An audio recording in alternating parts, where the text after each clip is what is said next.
Assalamualaikum class 7. Today we are going to study chapter number 2 of unit number 1. Class, our chapter name is Persia 500 BCE to 500 CE. I am going to read the introduction of the chapter. Iran, formerly known as Persia. Iran, जिसका पुराना नाम Persia है, is situated at the crossroads of Central Asia, South Asia and the Arab states of the Middle East. ये situated है cross road पे Asia, south Asia और जो middle east में अरब स्टेट्स हैं वहाँ पर। क्लास, क्रॉस रोड से मुराद ये कि बहुत सारे रूट्स का जो है वो आपस में जो है वो इंटरसेक्ट होना, आकर मिलना। ठीक है क्लास, तो इस लिहाज से देखें तो ईरान की जो जियोग्राफिकल लोकेशन है वो बहुत इम्पोर्टेंस की हामिल है। This strategic position and its access to the Persian Gulf in the south, इसकी स्ट्रैटेजिक पोजीशन यानी जो इसकी जो इम्पॉर्टेंट जो जियोग्राफिकल लोकेशन है और इसके अलावा यहाँ पर जो मतलब कम्युनिकेशन जो है वो इजीली हो सकता है और इसकी जो एक्सेस है वो पर्शियन गल्फ पर है, क्योंकि ये पर्शियन गल्फ के अराउंड जो है वो यानी पर्शियन गल्फ के जो है वो नॉर्थ पर जो है वो सिचुएटेड है और जो है वो साउथ की तरफ से जो है वो ईरान जो है वो एक्सेस कर सकता है पर्शियन गल्फ से। Have made Iran an important country through out it's history, इसने ईरान को एक इम्पॉर्टेंट कंट्री बनाया है इसकी पूरी हिस्ट्री में। ठीक है क्लास, इसकी जो है वो कॉजेज़ हैं, एक तो ये कि इसकी स्ट्रैटेजिक पोजीशन, जियो स्ट्रैटेजिक पोजीशन, दूसरी पर्शियन गल्फ, जिसकी वजह से जो है ये बहुत इम्पॉर्टेंट जो है वो रीजन रहा है हिस्ट्री में। Much of Iran is cut off from the outside world by a beautiful and lonely landscape. Iran का जो ज़्यादातर हिस्सा है वो बाहर की दुनिया से जो है वो लैंडस्केप यानी मुख्तलिफ़ किस्म की जो है वो लैंडफॉर्म्स वगैरह की वजह से कट ऑफ हो गया है। High and rugged mountains create a barrier with Iran neighbours in the west, और जो ऊंचे ऊंचे और जो पथरीले जो पहाड़ हैं उन्होंने एक जो है वो बैरियर से क्रिएट कर दिया है ईरान के जितने नेबर्स हैं इसके वेस्ट में। And the eastern region is covered by a barren salty desert, और जो ईस्टर्न रीजन है ईरान का वो जो है वो एक बंजर सहरा पर मुश्तमिल है। In Iran north a narrow fertile strip borders the Caspian sea, और ईरान के जो है वो नॉर्थ में एक जो है वो पतली सी जो है वो फर्टाइल जो है वो पट्टी है जो कि कैस्पियन सी का बॉर्डर है।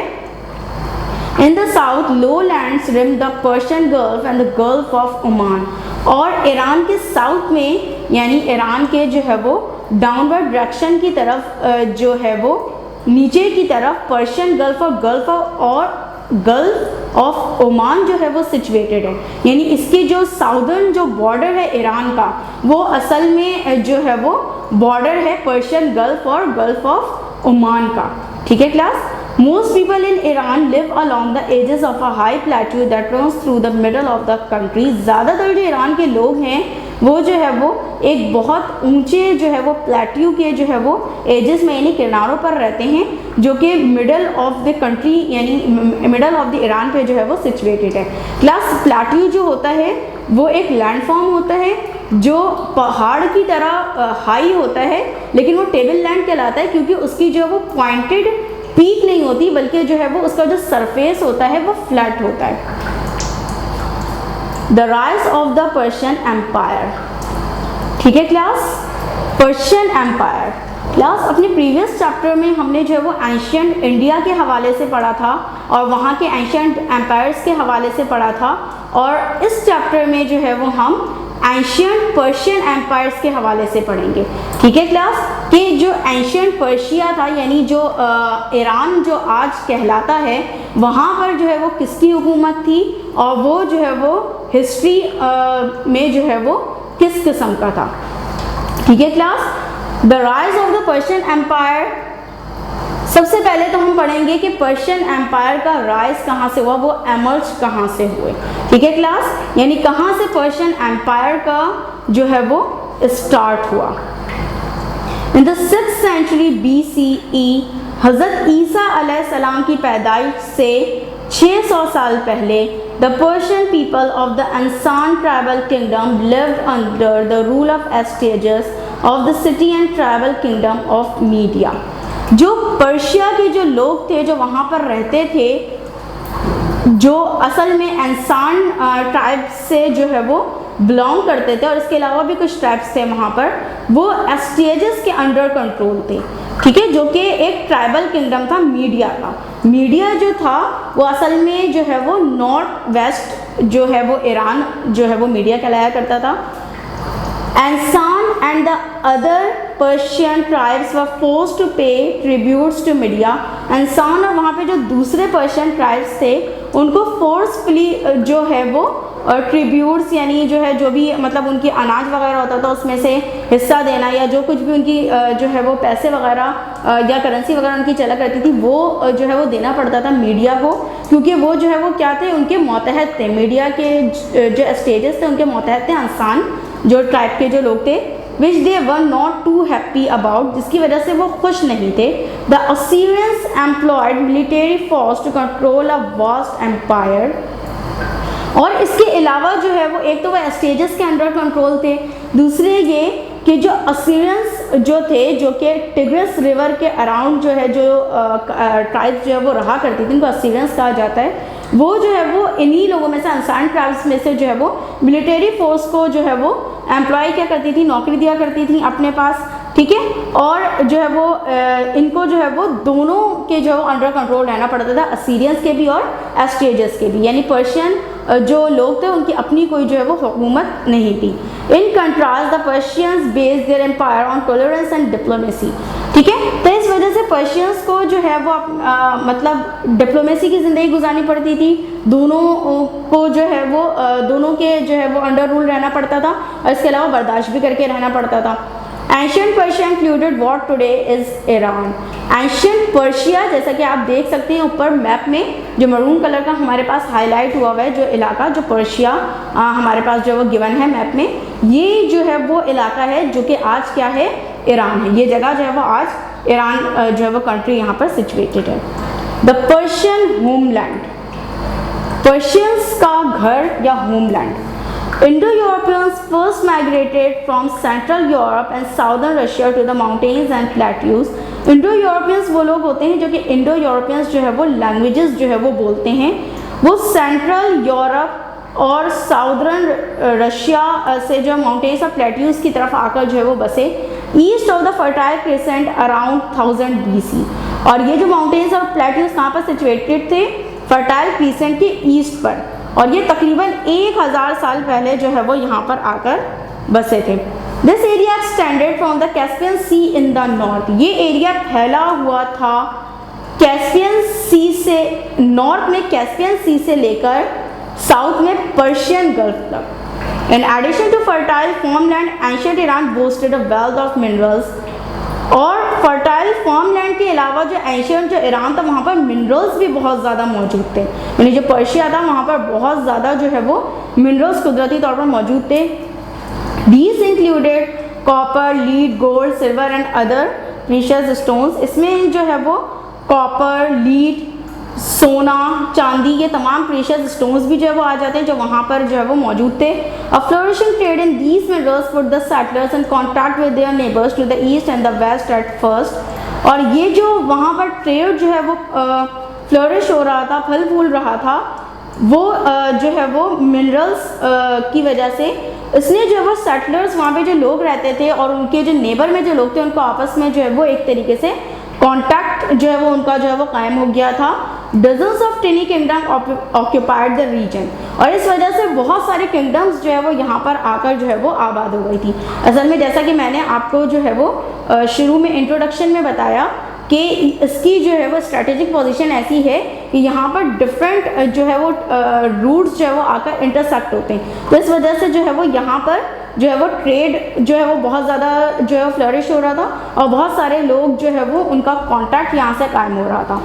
एवेंचुअली 2 मेजर पावर्स एमर्ज्ड, और एट द एंड 2 बड़ी बड़ी ताकतें जो है वो यहाँ से उभरी, यानी कबाइल तो बहुत सारे यहाँ पर रहते थे, बहुत सारे लोग आकर आबाद हुए थे, बहुत सारे छोटे भी थे बड़े भी थे, लेकिन उनमें से सिर्फ 2 बड़ी ताकतें जो है वो आगे जाकर उभरी, जो कि कौन थे? मीड्स और पर्शियंस। ठीक है क्लास, आगे हम साइरस द ग्रेट के बारे में पढ़ने जा रहे हैं। साइरस द ग्रेट जो है वो आप कह लें कि वो रूलर थे जिन्होंने जो है वो पर्शिया और मीड्स इन दोनों को जो है वो यूनाइट किया, यानी इन दोनों को जो है वो एक साथ मिला दिया और फिर जो है वो पर्शियन एम्पायर की बुनियाद रखी। पर्शियन एम्पायर्स तो हिस्ट्री में बहुत सारी रही हैं, बहुत सारी जो है वो पर्शिया में एम्पायर्स जो है वो कायम हुई हैं, बट हम अपने चैप्टर में जिस एम्पायर पर्शियन एम्पायर के हवाले से पढ़ने जा रहे हैं वो है अखेमेनिड डायनेस्टी।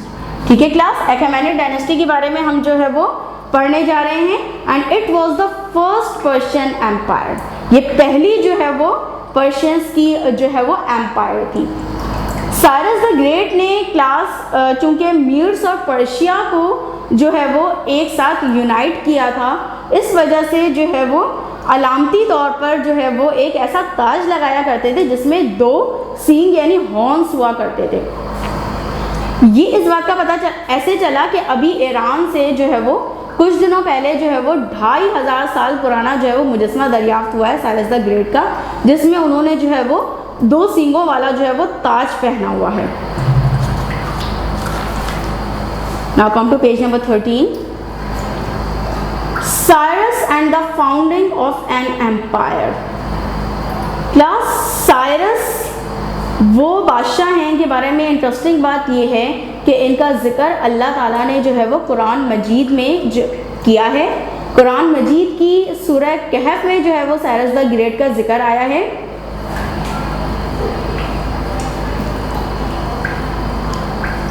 सूरह कहफ आयत नंबर 83। लोग आपसे जुल्करनैन के बारे में पूछते हैं, आप कह दीजिए कि मैं इसके हालात से मुतालिक कुछ आयात तुम्हें सुनाता हूँ। सूरह कहफ आयत नंबर 84। बिलाशुबा हमने इसे ज़मीन में हुकूमत दी थी और हर तरह का मालो असबाब मुहैया कर रखा था। क्लास, कुरान मजीद में साइरस द ग्रेट का जिक्र जो है वो जुल्करनैन के नाम से आया है। जैसे कि मैंने अभी आपको बताया कि साइरस द ग्रेट जो है वो अलामती तौर पर ऐसा ताज पहना करते थे जिसमें जो है वो 2 सींग थे। तो क्लास, जुल्करनैन जो है वो 2 सींगों वाले को कहते हैं, जिसके 2 सींग हो। ठीक है क्लास, तो इसीलिए अल्लाह ताला ने साइरस द ग्रेट का जो जिक्र किया कुरान में वो जुल्करनैन के नाम से किया। Cyrus and the founding of an empire. The rest of the world paid little attention to the Persians until 550 BC.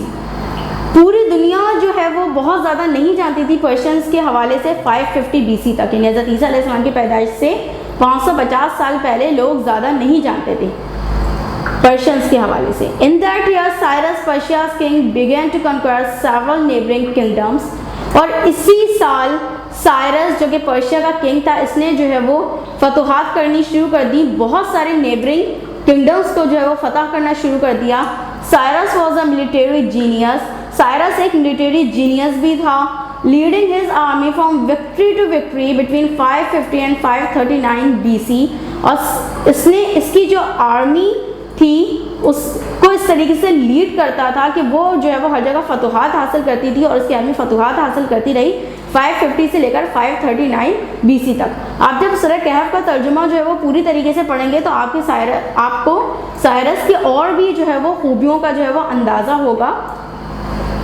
In fact जो याजूज माजूज को जो एक दीवार के अंदर जो कैद किया था वो भी साइरस द ग्रेट का ही जो है वो कारनामा है। तो इसके अलावा एक तो मिलिटरी जीनियस भी थे, किंग भी थे, और इसके अलावा भी इनके अंदर जो है वो बहुत सारी खूबियाँ जो है वो मौजूद थी।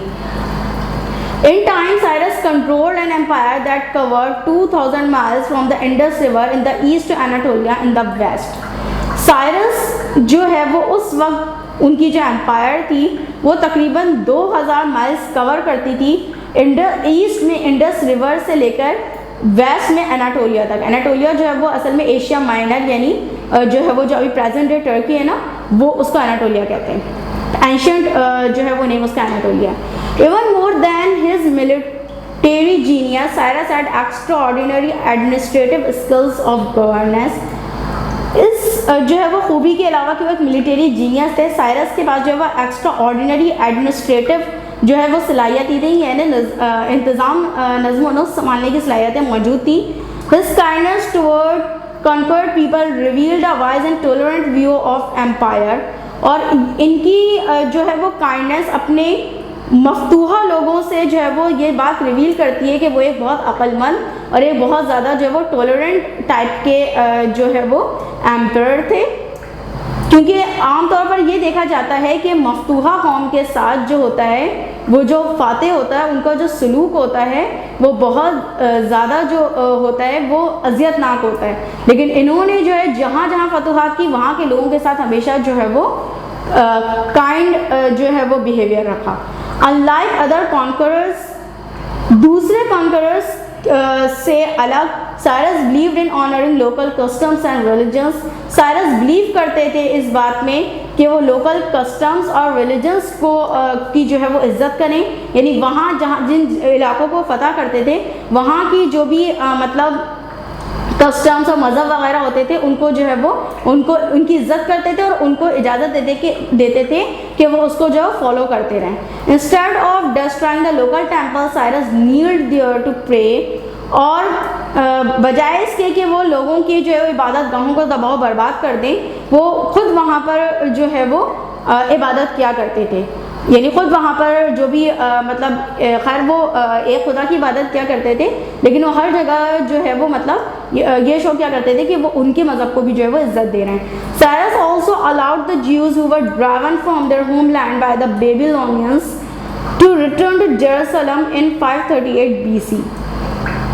प्लस बेबीलोन जो है वो एंशियंट इराक को कहते हैं. तो एक बेबीलोनियन किंग था जिसका नाम था नेबुकदनेस्सर. नेबुकदनेस्सर ने जो है वो जेरूसलम पर जो है वो कब्ज़ा करके जो है वो यहूदियों को वहाँ से बाहर निकाल दिया था.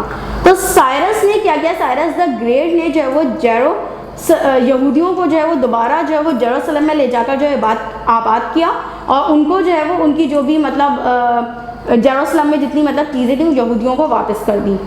Under Persian rule the Jews rebuild their city and temple.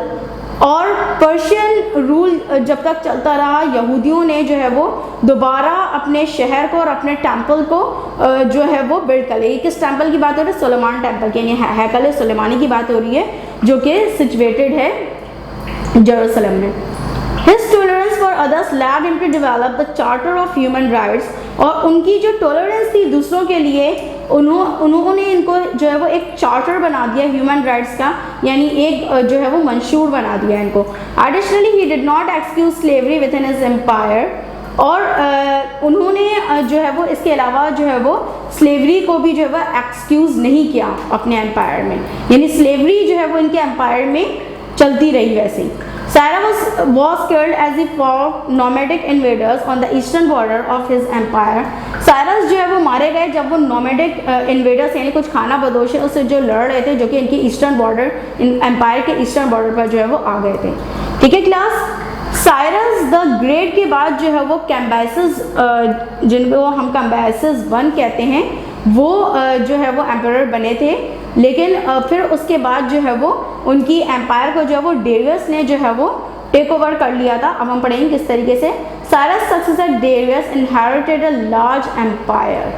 Cyrus के जो सक्सेसर थे, ठीक है, लेकिन साइरस के जो डेरियस सक्सेसर तो थे, इनके बाद तो आए थे, लेकिन साइरस के फ़ौरन बाद जो है वो डेरियस नहीं आए थे, बल्कि पहले कैम्बिसेस 1 बने थे, फिर उसके बाद डेरियस जो है वो किंग बने थे. Darius, a noble of the ruling dynasty, had begun his career as a member of the king's bodyguard. Darius असल में क्या थे, वो जो थे वो साइरस के जो है वो बॉडीगार्ड थे. उन्होंने अपना करियर जो है वो एक बॉडीगार्ड के उससे जो है वो स्टार्ट किया था, जो किंग के थे. And allied group of Persian soldiers, the 10,000 immortals, helped Darius to seize the throne around 522 BC. फिर उसके बाद जब कैम्बिसेस 1 जब बने तो वो उनके अंदर जो है वो इतनी सलाहियतें नहीं थी, तो एक जो है वो पूरे पर्शियन सोल्जर्स के ग्रुप ने जो है वो डेरियस का साथ दिया ताकि वो कैम्बिसेस को जो है वो डिथ्रोन कर दें। और फिर उन्होंने जो है डेरियस ने अपनी जो है वो हुकूमत स्टार्ट की 520 BC में। ठीक है क्लास, ये थे पर्शियन किंग ही, अकेमेनिड डायनेस्टी के ही थे, लेकिन जो है वो ये असल में इन्होंने जो है वो बाकायदा डिथ्रोन करके कैम्बिसेस I को अपनी हुकूमत कायम की थी। Darius spend the first 3 years of his reign in putting down revolts. Darius को जो है वो अपने हुकूमत के शुरू के जो 3 साल थे वो उनको जो है वो बगावतों को जो है वो ख़त्म करने में जो है वो लगाने पड़े। He spend the next few years establishing a well organised and efficient administration. और इन्होंने जो है वो अपने जो बाकी के जो चंद साल थे वो सर्व किए एक वेल ऑर्गेनाइज और एफिशिएंट जो है वो एडमिनिस्ट्रेशन कायम करने में, यानी निज़ाम कायम करने में। Having brought peace stability to the empire, Darius turned his attention to conquest. और जब उनके एम्पायर में जो है वो पीस और स्टेबिलिटी आ गई, यानी जो है वो प्रॉपर जो है वो सेटल हो गया उनका एम्पायर, तो उन्होंने जो वो मज़ीद फतूहात की तरफ जो है वो तवज्जो दी। He led his armies eastward into the mountains of present day Afghanistan and then down into the river valley of India। उन्होंने जो है वो अपनी आर्मी को जो है वो भेजा अफगानिस्तान की तरफ, प्रेजेंट डे अफगानिस्तान है, यानी माउंटेन्स की तरफ, ईस्ट की तरफ माउंटेन्स की तरफ भेजा, जो जगह आज अफगानिस्तान कहलाती है। और फिर इनको जो है वो रिवर वैलीज जो है, यानी इंडस वैली और गैंजेस रिवर वगैरह, इस तरफ भी इन्होंने अपनी फौजें भेजी फतह करने के लिए। The immense Persian empire now extended over 2500 miles.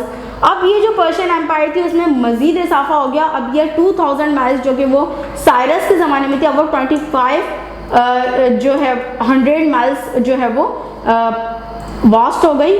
Embracing Egypt and Anatolia in the west. और अब यहाँ पर जो है वो इजिप्ट और एनाटोलिया भी जो है वेस्ट में शामिल हो गए थे, part of India in the east. और जो है वो इंडिया का ईस्टर्न पार्ट भी इसमें शामिल हो गया था पर्शियन एम्पायर में। And the fertile crescent in the centre, और सेंटर में जो है उसके फर्टाइल क्रीसेंट भी जो है वो शामिल हो गया था।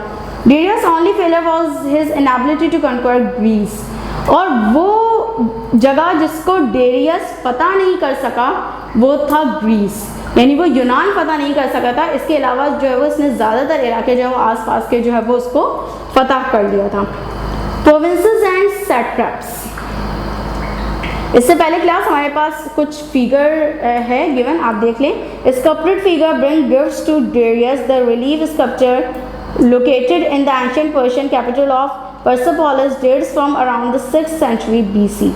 ये कुछ स्कल्प्टेड फिगर्स हैं जो कि डेरियस को जब वो गिफ्ट किए गए थे, इनकी तस्वीर जो है वो आपके पास मौजूद है। ठीक है क्लास, अब प्रोविंसेस एंड सेटअप्स जो है वो रीड करते हैं। All the Darius was a great warrior.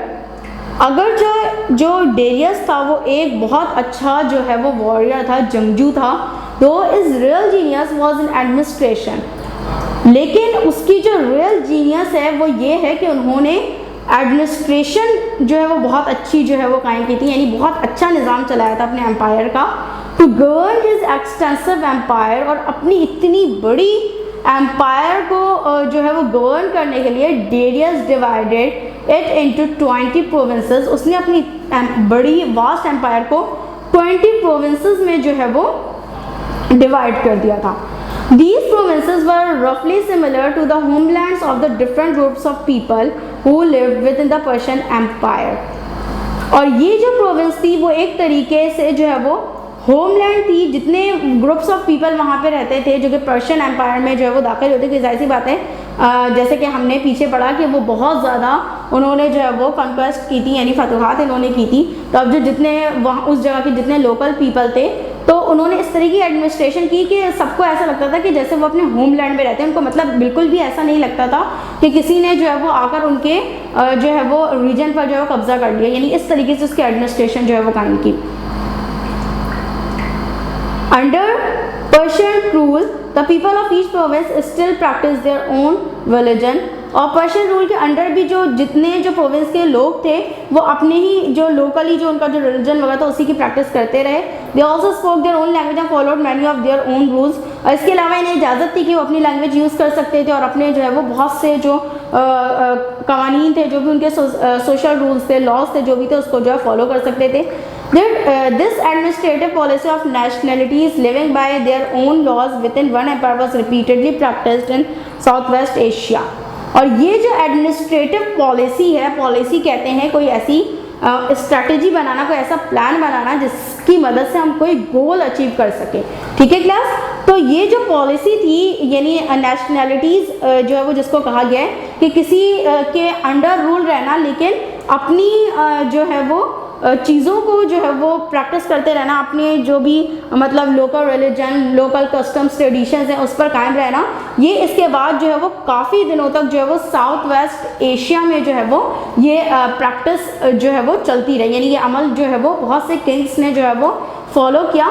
असल में इसके पीछे मकसद ये होता है कि अगर लोगों को कन्क्वायर करके इलाके को, वहाँ के लोगों को उनकी रिलीजन और दूसरे कस्टम्स और ट्रेडिशंस जिससे वो जज्बाती तौर पर वाबस्ता होते हैं उनसे रोक दिया जाए, तो उनके अंदर जो है वो शिद्दत से बगावत का जज्बा पैदा होता है, जो कि जो है वो काफ़ी जो है वो बुरा साबित होता है उस एम्पायर के। लेकिन अगर उनको इजाज़त दे दी जाए, लेट कर दिया जाए कि वो अपने जो भी लोकल कस्टम्स, ट्रेडिशंस वगैरह हैं उनको जो है वो इसी तरीके से जो है वो कंटिन्यू रखें, तो फिर वो जो है वो और जब उनको जो है वो एक एडमिनिस्ट्रेशन अच्छी मिल जाती है तो फिर वो जो है वो एडजस्ट कर लेते हैं, फिर वो उनके अंदर जो है वो बगावत का जज्बा जो है वो पैदा नहीं होता। इस तरीके से क्या होता है, इनर जो है वो पीस पैदा हो जाता है, स्टेबिलिटी आ जाती है एम्पायर के अंदर, और फिर आसान हो जाता है मज़ीद उसकी तरक्की के लिए काम करना।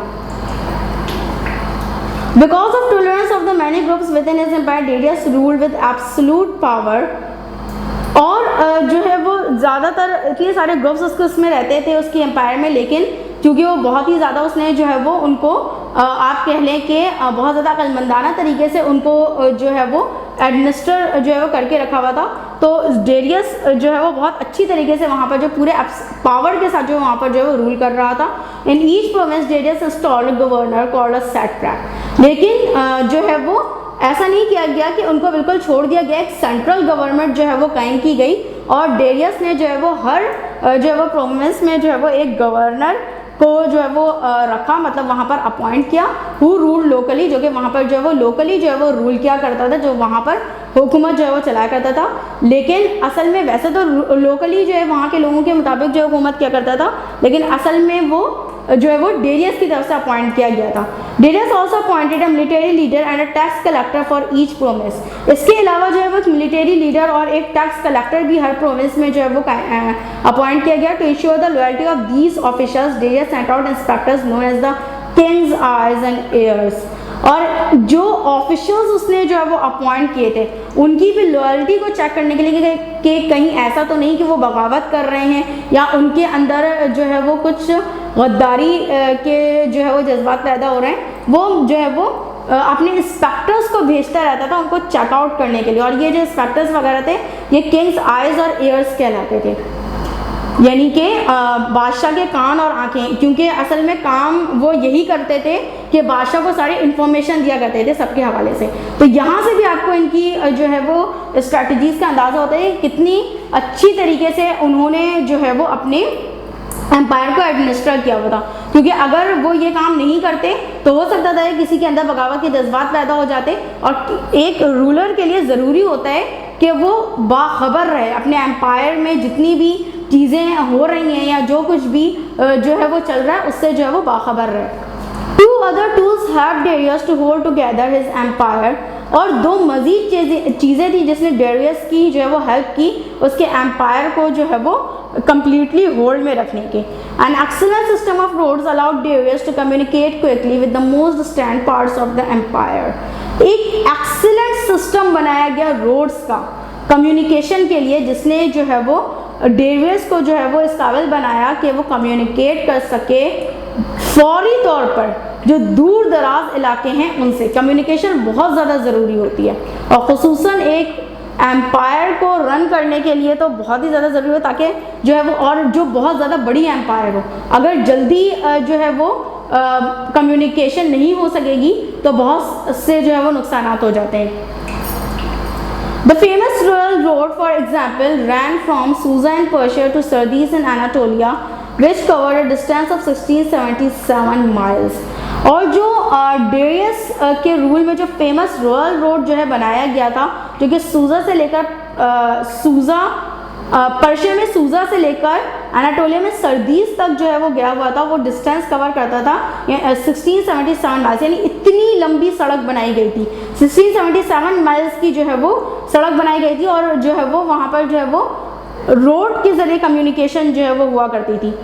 Darius borrowed the second tool, i.e. manufacturing metal coins from the Lydians of Asia Minor. Darius ने जो है वो एक और टूल जैसे कि मैन्युफैक्चरिंग ऑफ मेटल कॉइन्स जो है वो लीडियंस जो कि एशियन, जैसे कि मैंने आपको बताया कि एनाटोलिया जो है वो हिस्सा था पर्शियन एम्पायर का, और एनाटोलिया में जो है वो एशिया माइनर जो है वो एनाटोलिया को ही कहते हैं। तो वहाँ के जो लीडियंस जो किंगडम था वहाँ का, उन लोगों से जो है वो मेटल कॉइन्स जो है वो बनाने के लिए कहा। For the first time coins of standard value circulated throughout an extended empire, और ये पहली बार था कि जो स्टैंडर्ड वैल्यू के जो कॉइन्स थे वो सर्कुलेट करने लगे पूरे एम्पायर में। People no longer had to weigh and measure odd pieces of gold or silver to pay for what they bought. इससे पहले वहाँ पर सिक्के या करेंसी वगैरह कोई ऐसी चीज़ नहीं चला करती थी, बल्कि लोगों को जो है वो सोना चांदी के एवज जो है वो लोग जो है वो खरीदारी किया करते थे। तो अब लोग इस झंझट से जो है वो छुटकारा पा गए कि उन्हें सोना चांदी जो है वो वेट करना पड़ता था, ये सारी चीज़ें अब जो है वो कॉइन्स जो है वो चलने लगे। The network of roads in the wide use of standardised coins promoted trade, और ये जो रोड के जो नेटवर्क हैं और जो वहाँ पर जो कॉइन्स का जो इस्तेमाल है, इसकी वजह से जो है वहाँ पर ट्रेड बहुत ज़्यादा प्रोमोट हुआ। एक तो आसानी जो है वो रोड के ज़रिए कम्युनिकेशन हो जाती थी, और फिर जो वो करेंसी का भी कोई मसला नहीं था, आसानी से जो है वो एक्सचेंज मतलब गुड्स जो है हम एक्सचेंज कर सकते थे। In turn trade have to hold together the empire, और इसके साथ साथ जो है वो ट्रेड ने एम्पायर को भी जो है वो एक साथ जो है वो मतलब स्ट्रेंथन करने में जो है वो बहुत ज़्यादा हेल्प किया। The royal road, one of the ways in which societies build and maintain empires is by establishing system of communication and transportation. उन तरीकों में से जो कि सोसाइटीज़ जो है वो बिल्ड और मेंटेन करने के लिए होती हैं या किसी एम्पायर को इस्टेब्लिश करने के लिए होती हैं, उसके लिए ज़रूरी है कि एक इस्टेब्लिश सिस्टम मौजूद हो कम्युनिकेशन ट्रांसपोर्टेशन का, यानी उनके दरमियान आसानी से जो है वो कम्युनिकेशन हो सके। The royal road build by the rulers of the Persian empire connected Susa and Persia to Sardis in Anatolia. Royal road जो कि जो है वो पर्शियन एम्पायर के रूलर्स ने जो है वो बिल्ड किया था, इसने जो है वो जो कनेक्ट करता था पर्शिया में सूजा से लेकर एनाटोलिया यानी एशिया माइनर में जो सर्दीस था वहाँ तक गया था। ठीक क्लास, यहाँ पर आपके पास जो है वो मैप गिवन है रॉयल रोड का। देख लें कि पर्शिया से कितने दूर तक जो है जाए, तकरीबन 1677 जो है वो माइल्स का जो है वो सफ़र जो है वो इस पर तय किया जाता था। The road was 1677 miles in length. There were 111 posts or village. और इस रोड पर जो है वो तकरीबन जो है वो 111 जो पोस्ट वगैरह जो है मौजूद थी। Station spaced about 15 miles apart along the road, और यहाँ पर जो है वो हर बहुत सारे स्टेशन थे और हर स्टेशन में 15 माइल्स का जो है वो फासला था। Other roads branched off the main road to distant parts of the empire, और जो दूसरे जो रोड्स थे उनसे जो है वो दूसरे रोड्स का भी जो है वो रास्ता निकलता था जो कि डिस्टेंट यानी दूर दराज इलाकों में एम्पायर के जो है पहुँचता था। The ride, railway stations were equipped with fresh horses for the Kings messenger, और जो रेलवे स्टेशंस वगैरह हुआ करते थे वहाँ पर जो फ्रेश हॉर्सेस जो है वो अवेलेबल होते थे, यानी किंग के जो मैसेंजर्स थे कि जाहिर सी बात है पहले ज़माने में तो घोड़ों और जानवरों पर जो है वो सफ़र जो है वो तय किया जाता था। अब अगर जानवर जो है वो उस पर बहुत देर तक सफ़र तय किया जाए तो वो थक जाता है, तो इसलिए जो वो हर चेक पोस्ट पर जो है फ्रेश जो है वो हॉर्सेस जो है वो मौजूद होते थे, ताकि फिर वो जो है वो अपने जो थके हुए हॉर्सेस हैं या जो भी एनिमल है उनको वहाँ पर जो है वो लेफ्ट करते थे और फिर एक फ्रेश हॉर्स लेते थे जो कि ताज़ा दम हुआ करता था, और उस पर बैठकर फिर जो है वो सफ़र तय करते थे ताकि जल्दी सफ़र तय हो जाए।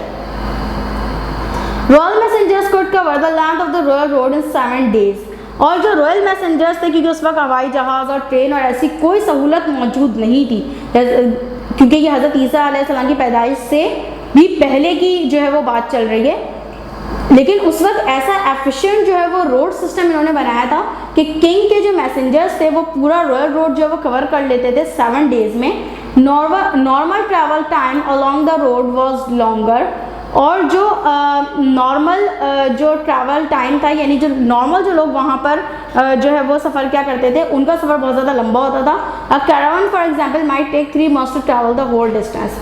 जैसे कि अगर कोई काफिला वगैरह होता था और वो अगर मतलब जो है वो सफ़र तय करते थे तो उनको देर लगती थी, लेकिन किंग के जो मैसेंजर्स थे वो बहुत जल्दी इसको जो है वो कवर कर लेते थे, यानी सिर्फ 7 days में।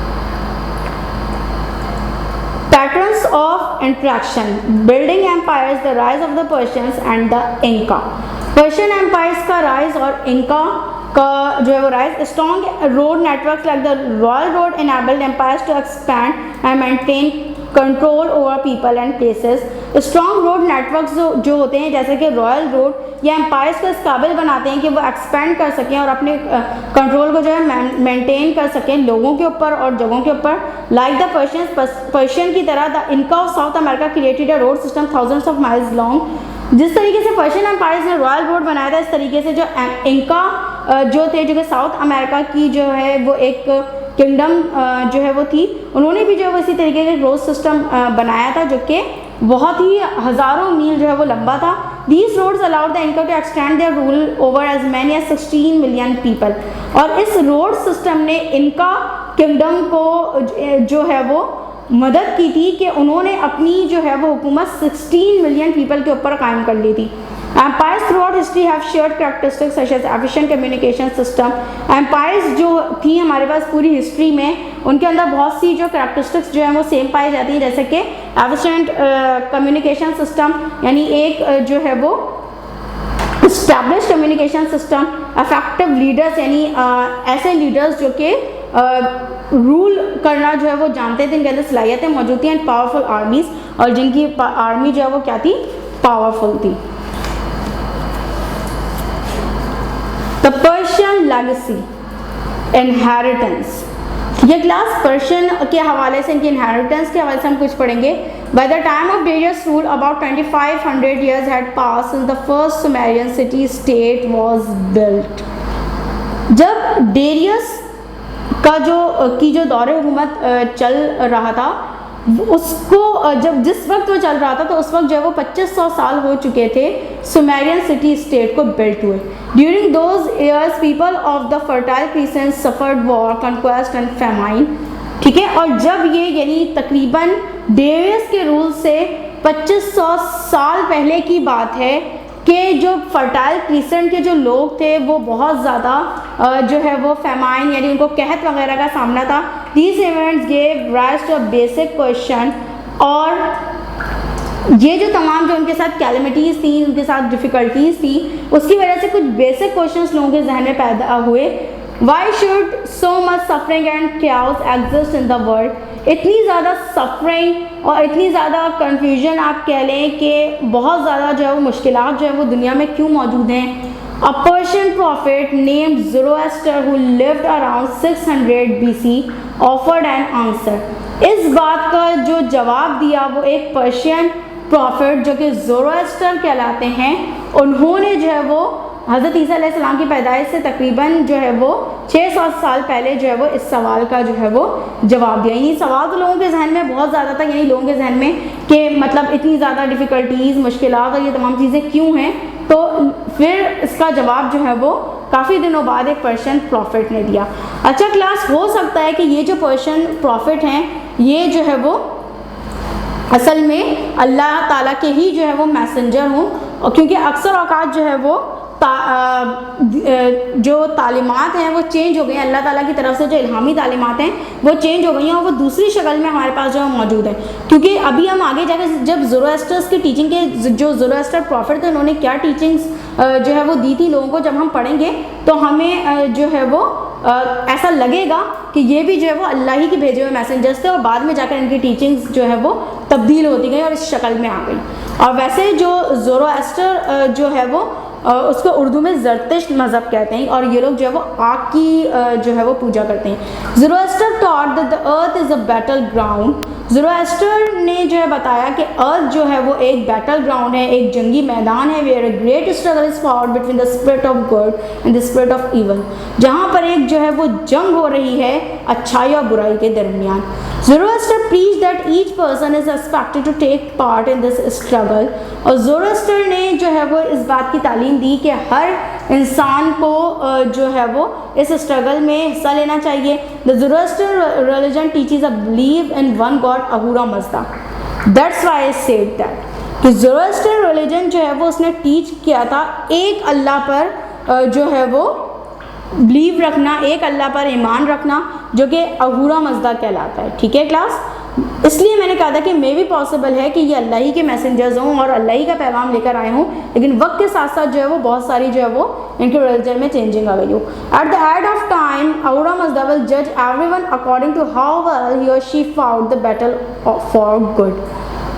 अहूरा आखिर में जो है वो अहूरा मज़दा, यानी वो एक अल्लाह को जो है वो अहूरा मज़दा कहते हैं, वो जज करेगा हर एक को उनके जो है वो जैसा भी उसने जो है वो काम किया होगा और उसने कितना जो है वो अच्छाई और बुराई जो है वो अपनी ज़िंदगी में जो अंजाम दी होगी उसके मुताबिक जो है वो जज करे। जैसे हमारे क़यामत का कॉन्सेप्ट है वैसे उनका भी कॉन्सेप्ट था कि आखिर में जो है वो जो भी अहूरा मज़दा जिनको वो कहते थे कि जो भी एक खुदा है वो जो है वो आखिर में सारी जो है वो चीज़ों को जो है वो जज करेगा।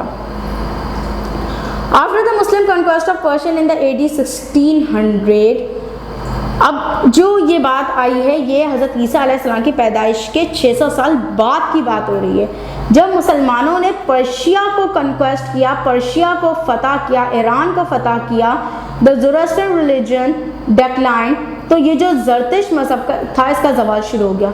सम groups carried the faith eastward to India, और कुछ जो है वो ग्रुप्स जो हैं वो इंडिया चले गए। Today modern Zoroastrians continue to observe the traditions of religion in several countries, और आजकल जो मॉडर्न जो ज़ोरोएस्टर्स हैं वो अपने ट्रेडिशंस को जो है वो कायम रखे हुए हैं, अपने रिलीजन को। बहुत से कंट्रीज़ में जो है वो ज़ोरोएस्टर्स हमें जो है मिल जाएंगे, इंक्लूडिंग ईरान एंड इंडिया। ज़्यादातर हमें जो है वो ज़ोरोएस्टर जो है वो रिलीजन को फॉलो करने वाले ईरान और इंडिया में मिलेंगे, जहाँ पर इसके जो फॉलोवर्स को जो है वो पारसी कहा जाता है। आपने भी क्लास नाम सुना होगा पारसी लोगों का। तो असल में ये ज़ोरोएस्टर यानी ज़रतिश मज़हब को जो है वो फॉलो करते हैं। जिस वक्त मुसलमानों ने ईरान जो है वो फ़तह किया था उस वक्त भी वहाँ पर जो है वो यही मज़हब जो है वो चल रहा था, यानी काफ़ी दिनों तक जो है वो ये मज़हब जो है वहाँ पर चलता आया है। Political order, through their tolerance and good government the Persians brought political order to southwest Asia, और अपने टॉलरेंस और गुड गवर्नमेंट की वजह से जो पर्शियंस थे वो एक तरीके की जो है वो उन्होंने पॉलिटिकल जो है वो ऑर्डर यानी गवर्नेंस जो है वो ले आए थे साउथ वेस्ट एशिया में। They preserved ideas from earlier civilizations and found new ways to live and rule. उन्होंने जो वो आइडियाज़ जो प्रिजर्व किए अर्लियर यानी पहले की सिविलाइजेशन से, और उन्होंने न्यू वेज जो फाइंड किए रहने के और रूल करने के। Their respect for other cultures have to preserve those cultures for the future, और उनका जो है उनकी रिस्पेक्ट दूसरे कल्चर्स के लिए उसने उन्हें हेल्प किया कि जो है वो उन कल्चर्स को वो कल्चर्स जो है वो प्रिजर्व रहें फ्यूचर के लिए, यानी जो उन्होंने यानी किसी के भी कल्चर को जो उन्होंने जैसे मैं पहले ही बता चुकी ख़त्म करने की कोशिश नहीं की। The powerful dynasty established by Cyrus in Persia lasted for 200 years and grew into a huge empire, और जो पावरफुल डायनेस्टी जो कि साइरस ने जो है वो इस्टेब्लिश की थी पर्शिया में, वो तकरीबन 200 साल तक जो है वो चली और फिर वो जो है वो एक बहुत बड़ी एम्पायर बनकर जो है वो उभरी। डेक्लाइन एंड फॉल, अब ये जो इतनी ह्यूज पर्शियन एम्पायर थी यानी अखेमेनिड डायनेस्टी, इसका जो डेक्लाइन या फॉल या इसका जवाल जो है वो कब हुआ और कैसे हुआ। इसका जो जवाल हुआ था उसका पीरियड है 464 से लेकर 330 तक जो है वो, यानी 464 से होना शुरू हो गया था और 330 में जाकर पूरी एम्पायर जो है वो ख़त्म हो गई। After the death of Xerxes 464 BC the Persian empire lacked that strong hand. ठीक है क्लास, हमारे पास साइरस थे, उनके पास जो है कैमेसिस थे लेकिन इन्होंने ज़्यादा रूल नहीं किया। फिर डेरियस आए, फिर डेरियस के बाद ज़रसेक्स आए, तो इनकी डेथ के बाद जो पर्शियन एम्पायर जो है वो उसमें जो है वो कह लें कि आप एक सेंट्रल गवर्नमेंट जो कि स्ट्रॉन्ग गवर्नमेंट होती है वो नहीं रह सकी। As a result various problems develop that fed back upon one another led to Persia's decline and fall. और जो है वो इसकी वजह से क्या हुआ कि बहुत सारी प्रॉब्लम्स डेवलप हो गई और जिसकी वजह से पर्शियन डिक्लाइन जो है वो स्टार्ट हो गया। असल में ज़रसक्स के बाद भी कुछ रूलर्स आए थे, लेकिन नोटेबल रूलर्स यही है क्योंकि ज़रसक्स के बाद जो है पर्शियन एम्पायर का जो है वो फॉल यानी डिक्लाइन शुरू हो गया था। For one thing weak rulers led to numerous provincial revolts specially in Egypt which always had tested Persian rule. और जो है वो वीक रूलर्स को जो है बहुत सारे जो है वो प्रोविंशियल यानी अपनी ही एम्पायर के अंदर बगावतों का सामना करना पड़ा, ख़ास तौर पर इजिप्ट की तरफ से, क्योंकि वो बहुत ज़्यादा जो है पर्शियन रूल से जो नफरत किया करते थे। तो जो मतलब रिवॉल्ट्स वगैरह को जो है वो अपने आप कहने के सलाहियतों की मदद से जो है वो डेरियस ने और जो है उसके इनके बाद के रूलर्स ने जो है वो कंट्रोल करके रखा था ताकि उनके अंदर कोई रिवॉल्ट पैदा ना हो जाए। लेकिन ज़रसक्स के जो है वो दुनिया से चले जाने के बाद यानी उसके यहाँ से चले जाने के बाद ये जो कंट्रोल था ये ख़त्म हो गया, अब रिवॉल्ट्स होना शुरू हो गई। Secondly the provincial satraps also become more independent. और दूसरी जो इसकी जवाल की वजह थी वो ये थी कि प्रोविंस के जो हर प्रोविंस के जो सैट्रप्स थे, जो गवर्नर कहलाया करते थे, वो ज़्यादा आज़ाद हो गए, यानी बहुत ज़्यादा जो है वो उन्होंने सेंट्रल गवर्नमेंट की बात मानना छोड़ दी।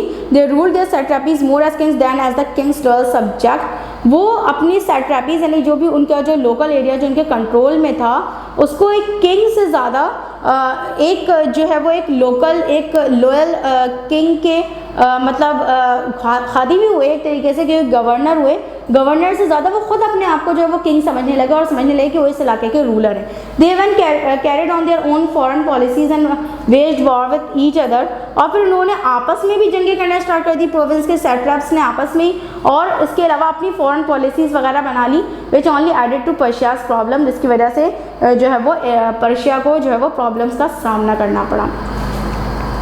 Revolts and unruly satraps caused serious economic problems for the empire। और ये जो बगावतें थी और ये जो अनकंट्रोल जो सैट्रप्स थे, इन्होंने जो वो सीरियस इकोनॉमिक प्रॉब्लम्स जो है वो एम्पायर के लिए पैदा कर दी। ये जाहिर सी बात है, इसकी वजह से जो है वो ट्रेड वगैरह रिवॉल्ट्स हो रही थी और बहुत ज़्यादा आपस में जंगे वगैरह होती थी, तो ट्रेड इससे रुक रहा था और फिर इकोनॉमिक प्रॉब्लम्स जो इंक्रीज हो रही थी। Persian taxes became heavier and more oppressive. अब जो टैक्सेस वगैरह लोगों पर लगाए जा रहे थे वो बहुत ज़्यादा हैवियर हो गए और बहुत ही ज़्यादा आप कह लें कि इतने ज़्यादा हाई हो गए और बहुत ज़्यादा ऑप्रेसिव तरीके से उनको जो है वो लिया जाता था, which led to economic depression and revolts. जैसे एक तरफ तो माशी मसाइल पैदा हुए यानी रुपए पैसे के मसाइल पैदा हुए, इसके अलावा जो है वो बगावत का जज्बा भी शदीद होने लगा, क्योंकि जब आपके ऊपर बहुत ज़्यादा हैवी टैक्सेस वगैरह लगा दी जाती हैं तो आप गवर्नमेंट से जो है वो बज़न होना शुरू हो जाते हैं। तो फिर यही हुआ इनके साथ। The Persian kings also started hoarding gold and silver rather than recirculating it। और जो पर्शियन किंग्स थे उन्होंने क्या करना शुरू कर दिया, बहुत ज़्यादा सोना चांदी वगैरह जो है वो जमा करना शुरू कर दिया, बजाय इसके कि उसको जो है वो क्या करते एम्पायर में जो है वो सर्कुलेट करते। This created economic turmoil without enough gold and silver for doing business। और इसकी वजह से जो है वो एक माशी जो है वो बहरान पैदा हुआ, क्योंकि गोल्ड और सिल्वर की जो है वो गोल्ड और सिल्वर के अलावा जो है वो बिजनेस वगैरह जो है वो नहीं कर सकते थे गोल्ड और सिल्वर की मदद के बगैर।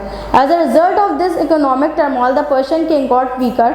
और इस इकोनॉमिक टर्मोइल की वजह से जो पर्शिया के जो किंग थे वो बहुत ज़्यादा जो है वो कमज़ोर हो गए थे, विच lead into the problem revolts and powerful setups and so on, जिन्होंने जो एक प्रॉब्लम जो है वो क्रिएट कर दी थी रिवॉल्ट यानी बगावतों की, और पावरफुल सेटअप्स के लिए भी जो है वो एक कह लेंगे एक प्रॉब्लम जो है वो कायम हो गई थी इसी तरीके से, and so on. Around 400 BC Cyrus the younger और royal prince rebelled against his brother and king Artaxerxes. 400 BCE के करीब यानी हज़रत ईसा सलाम की पैदाइश से तकरीबन 400 साल पहले साइरस जो कि एक रॉयल प्रिंस था, एक छोटा रॉयल प्रिंस था, वो जो है वो उसने अपने भाई के ख़िलाफ़ खुद यानी बादशाह ने अपने भाई के ख़िलाफ़ जो है वो बगावत कर दी, जो कि आर्टाक्सर्क्स जो था वो बादशाह था और उसके छोटे भाई ने जो है वो बगावत कर दी। Although Cyrus was skilled in metal, his force consisted of 1000 Greek mercenaries survived only to find themselves stranded in the heart of Persia. हालांकि साइरस जो है वो जंग में मारा गया, लेकिन इसकी जो फोर्स थी जो कि 10,000 जो है वो ग्रीक प्राइवेट सोल्जर्स जिनको पे वगैरह कर जो है वो लेकर आया था, उनको जो है वो सिर्फ इस शर्त पे वो जिंदा बच सके कि वो जान बचाकर वहाँ से भाग गए। This exploit known as the march of the 10,000 expose the weakness of the Persian empire. और ये जो मौका है ये मार्च ऑफ द 10,000 कहलाता है, और वो जो है वो वहाँ से अपनी जान बचाकर भाग निकले। इस बात से हमें अंदाजा होता है कि पर्शियन एम्पायर कितनी कमज़ोर हो चुकी थी। The invasion of Alexander the Great in a remarkably short time and with a small army concluded the fall of the Persian army। और इसके बाद जो है वो अलेक्जेंडर द ग्रेट जो है वो यहाँ पर आया, उसने बहुत ज़्यादा जो यहाँ पे जो है वो फतूहात की, और बहुत छोटे टाइम में बहुत ज़्यादा फतूहात की, और जिसकी वजह से जो है वो फाइनली पर्शियन एम्पायर का एंड हुआ, यानी अखेमेनी डायनेस्टी का जो है एंड हो गया। Hence it can be concluded that Cyrus, too often called Cyrus the Great, started the Persian Empire।